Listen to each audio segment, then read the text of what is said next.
محمد صلاح، رح اسمح لحالي اسالك سؤال بالعربي. انت يمكن اسطوره العالم العربي وافضل لاعب عبر التاريخ، شو رسالتك لكل شخص صوت لك وكل شخص بيشجعك وعم بيدعمك بالعالم العربي؟ عربي ولا عربي or انجلش؟ عربي.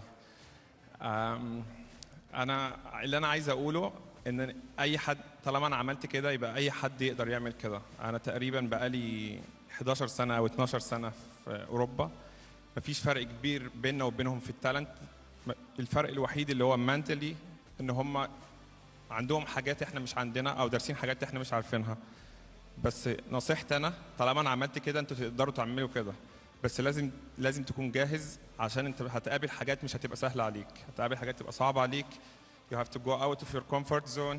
Can I say this part in English? So you have to be out of your comfort zone. You have to sacrifice everything. I dedicate all my life for football.